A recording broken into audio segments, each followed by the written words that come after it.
जी अस्सलाम वालेकुम मेरे दोस्तों। आज की इस वीडियो में जिस बात का मैं जिक्र करने जा रहा हूँ वो है जो इटालियन सिटीज़न हैं जिनके पास इटालियन नेशनलिटी है, वो जब भी अपनी फैमिली का नुमाइंदा करेंगे अपने बच्चों के लिए या अपनी वाइफ के लिए, तो उनको किन किन डॉक्यूमेंट्स की को रिक्वायर है उनके लिए और उसका क्या तरीकाकार है।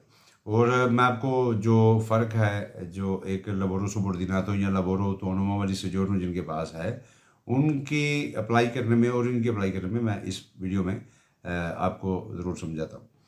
तो बराए करम इस वीडियो को आप एंड तक देखिएगा।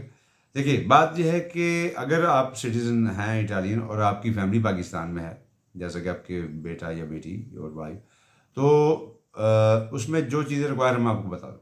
आपके बच्चों के लिए खास तौर पे उनकी जो एज है, नॉर्मली अगर कोई बंदा जिसके पास कार्ता दी सोजोर्नो है या लबोरो सुबोर्डिनातो है या उनके पास अजीलो है या सुसिडियारिया है, कोई किसी किस्म की भी सोजोर्नो है, ठीक है जी, ऑटोनोमो वाली है, तो जब भी वो नुमाइंदा करते हैं तो वो मिनिस्ट्री की वेबसाइट पे जाके वहाँ से नुमाइंदा करते हैं और उनके लिए वो कूद भी रिक्वायर होता है, उनके लिए अलोजो भी रिक्वायर होती है कुछ कैटेगरीज को छोड़ के।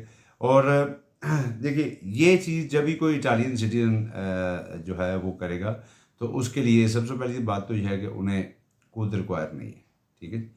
और दूसरी बात यह है कि उनके लिए या लोजो वगैरह भी रिक्वायर नहीं है।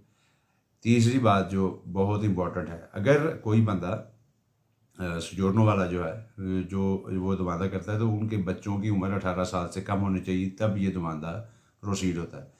लेकिन अगर कोई इटालियन सिटीजन है तो उसका बेटा या बेटी अगर उनकी उम्र 21 साल से नीचे है तो उनका नुमाइंदा भी हो जाएगा, ठीक है।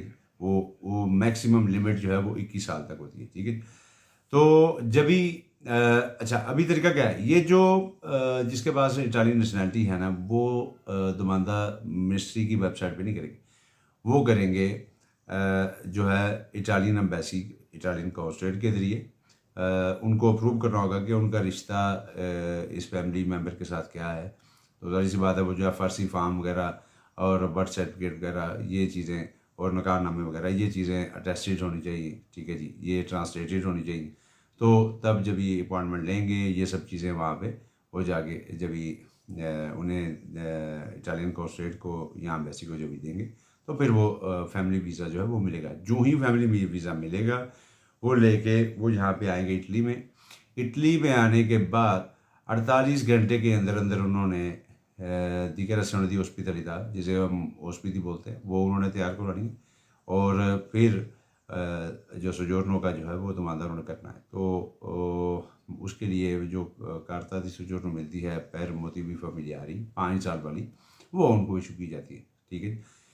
ये डिफरेंस है उनके लिए जिनके पास इटालियन नेशनैलिटी है और जो है जिनके पास सोजोर्नो है उनका तरीकाकार जो है वो अलग है। तो उम्मीद करता हूँ आज की इस वीडियो ये वीडियो आप आज की जो आपको पसंद है अपने दोस्तों के साथ भी शेयर कीजिए। अस्सलाम वालेकुम पाकिस्तान।